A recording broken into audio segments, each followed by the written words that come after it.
Cendrillon. Il était une fois un gentilhomme qui épousa en secondes noces une femme, la plus hautaine et la plus fière qu'on eût jamais vue. Elle avait 2 filles de son humeur et qui lui ressemblaient en toutes choses. Le mari avait de son côté une jeune fille, mais d'une douceur et d'une bonté sans exemple. Elle tenait cela de sa mère, qui était la meilleure personne du monde. Les noces ne furent pas plus tôt faites que la belle-mère fit éclater sa mauvaise humeur. Elle ne put souffrir des bonnes qualités de cette jeune enfant qui rendait ses filles encore plus haïssables. Elle la chargea des plus viles occupations de la maison. C'était elle qui nettoyait la vaisselle et les montait, qui frottait la chambre de madame et celle de mes demoiselles ses filles. Elle couchait tout au haut de la maison, dans un grenier, sur une méchante paillasse, pendant que ses sœurs étaient dans des chambres parquetées, où elles avaient des lits des plus à la mode, et des miroirs où elles se voyaient depuis les pieds jusqu'à la tête. La pauvre fille souffrait tout avec impatience et n'osait s'en plaindre à son père qui l'aurait grondée, parce que sa femme le gouvernait entièrement. Lorsqu'elle avait fait son ouvrage, elle s'allait mettre au coin de la cheminée et s'asseoir dans les cendres, ce qui faisait qu'on l'appelait communément dans le logis Cucendron. La cadette, qui n'était pas si malhonnête que son aînée, l'appelait Cendrillon. Cependant, Cendrillon, avec ses méchants habits, ne laissait pas d'être 100 fois plus belle que ses sœurs, quoique vêtue très magnifiquement.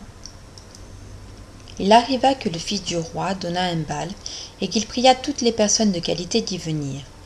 Nos 2 demoiselles en furent aussi priées car elles faisaient grande figure dans le pays.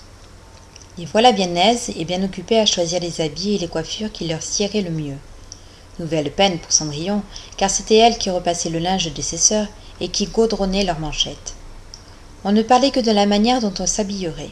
« Moi, dit l'aînée, je mettrai mon habit de velours rouge et ma garniture d'Angleterre. Moi, dit la cadette, je n'aurai que ma jupe ordinaire, mais en récompense je mettrai mon manteau à fleurs d'or et ma barrière de diamants qui n'est pas des plus indifférentes. » On envoya quérir la bonne coiffeuse pour redresser les cornettes à 2 rangs, et on fit acheter des mouches de la bonne faiseuse. Elles appelèrent Cendrillon pour lui demander son avis, car elle avait le goût bon. Cendrillon les conseilla le mieux du monde, et s'offrit même à les coiffer, ce qu'elles voulurent bien. En se faisant coiffer, elle lui disait « Cendrillon, serais-tu bien aise d'aller au bal ?»« Hélas, mesdemoiselles, vous vous moquez de moi, ce n'est pas là ce qu'il me faut. »« Tu as raison, on rirait bien si on voyait un Cucendron aller au bal. » Une autre que Cendrillon les aurait coiffées de travers, mais elle était bonne et elle les coiffa parfaitement bien. Elles furent près de 2 jours sans manger, tant elles étaient transportées de joie. On rompit plus de 12 lacets à force de les serrer pour leur rendre la taille plus menue. Elles étaient toujours devant leur miroir. Enfin, l'heureux jour arriva, et elles partirent. Cendrillon les suivit des yeux le plus longtemps qu'elle put. Lorsqu'elle ne les vit plus, elle se mit à pleurer. Sa marraine, qui la vit tout en pleurs, lui demanda ce qu'elle avait. « Je voudrais bien, je voudrais bien. » Elle pleurait si fort qu'elle ne put achever. Sa marraine, qui était fée, lui dit « Tu voudrais bien aller au bal, n'est-ce pas ?»« Hélas, oui, dit Cendrillon en soupirant. »« Eh bien, seras-tu bonne fille, dit sa marraine, je t'y ferai aller. » Elle l'amena dans sa chambre et lui dit « Va dans le jardin et apporte-moi une citrouille. » Cendrillon alla aussitôt cueillir la plus belle qu'elle put trouver et l'apporta à sa marraine, ne pouvant deviner comment cette citrouille la pourrait faire aller au bal. Sa marraine la creusa et n'ayant laissé que l'écorce la frappa de sa baguette et la citrouille fut aussitôt changée en un beau carrosse tout doré. Ensuite, elle alla regarder dans la souricière où elle trouva 6 souris tout en vie. Elle dit à Cendrillon de lever un peu la trappe de la souricière, et à chaque souris qui sortait, elle donnait un coup de baguette, et la souris était aussitôt changée en un beau cheval, ce qui fit un bel attelage de 6 chevaux, d'un beau gris de souris pommelé. Comme elle était en peine de quoi elle ferait un cocher, « Je vais voir, dit Cendrillon, s'il y a point quelques rats dans la ratière, nous en ferons un cocher. »« Tu as raison, dit sa marraine, va voir. » Cendrillon lui apporta la ratière, où il y avait 3 gros rats. La fée en prit un d'entre les trois, à cause de sa maîtresse Barbe, et une fois touché, il fut changé en un gros cocher qui avait une des plus belles moustaches qu'on ait jamais vues.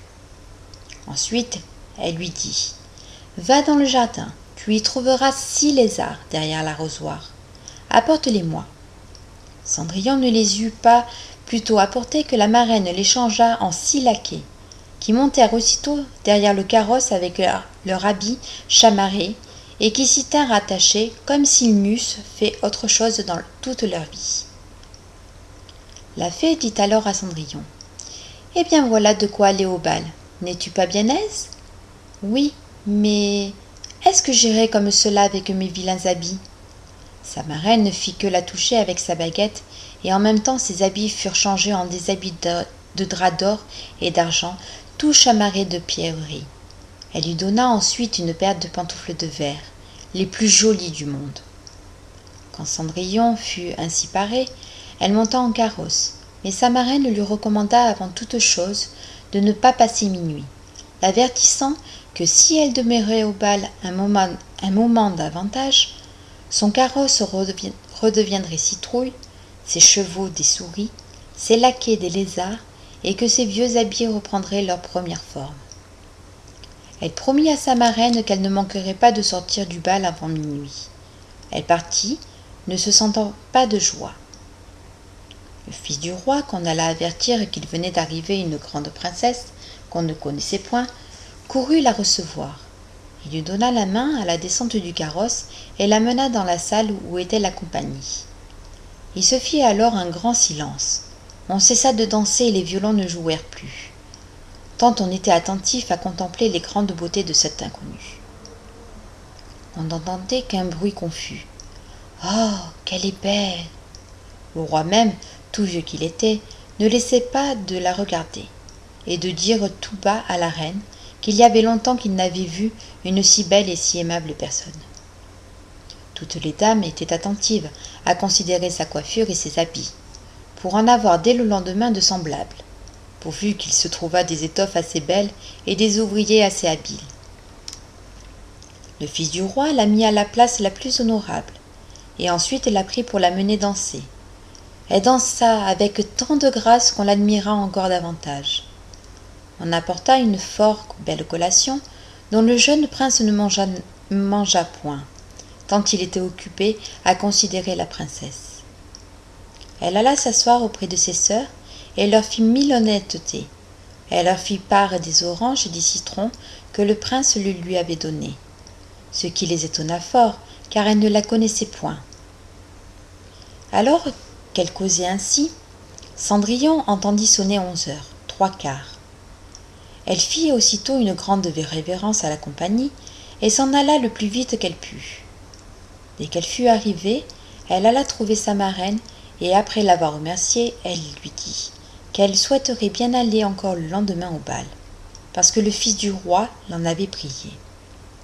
Comme elle était occupée à raconter à sa marraine tout ce qui s'était passé au bal, les 2 sœurs heurtèrent la porte.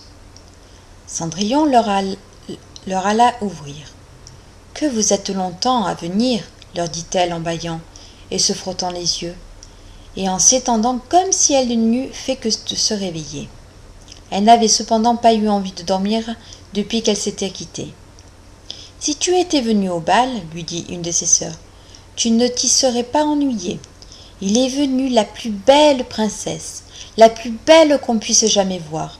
Elle nous a fait 1000 civilités, elle nous a donné des oranges et des citrons. » Cendrillon ne se sentait pas de joie.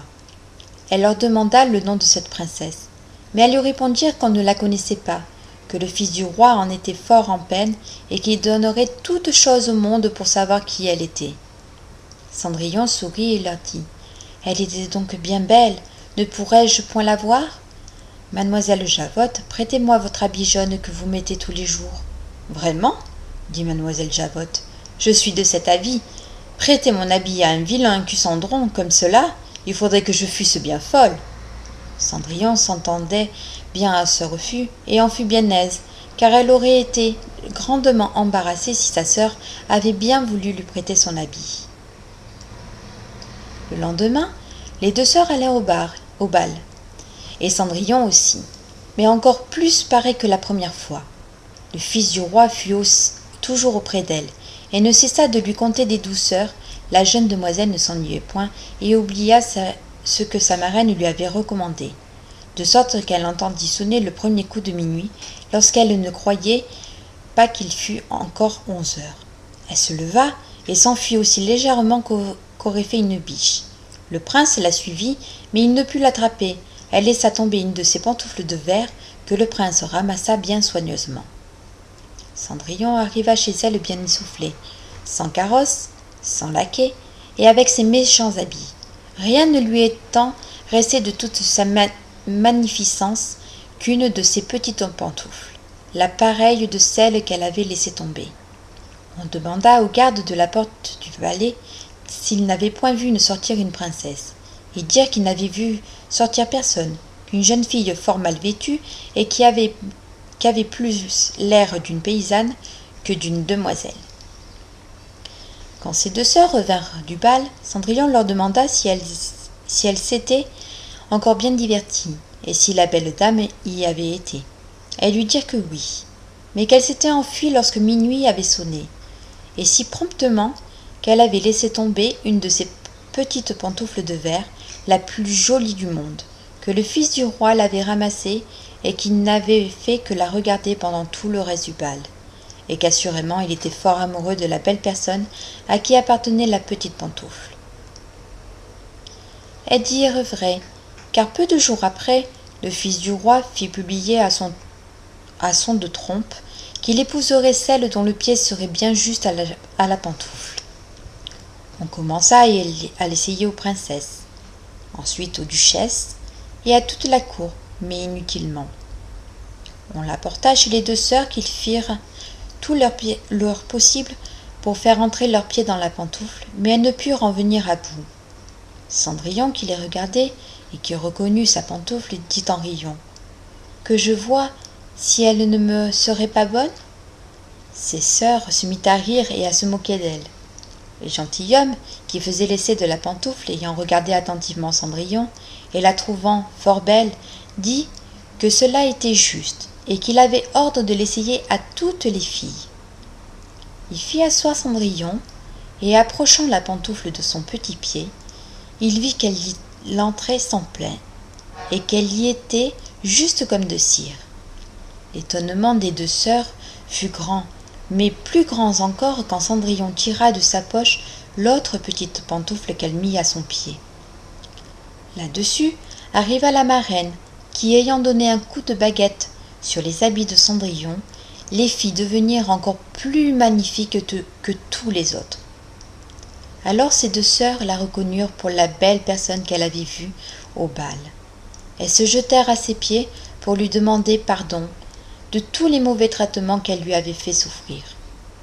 Cendrillon les releva et leur dit, en les embrassant, qu'elle leur pardonnait de bon cœur et qu'elle les priait de l'aimer bien toujours. On l'amena chez le jeune prince, parée comme elle était. Il la trouvait encore plus belle que jamais, et peu de jours après il l'épousa. Cendrillon, qui était aussi bonne que belle, fit loger ses deux sœurs au palais et les maria le jour même à deux grands seigneurs de la cour.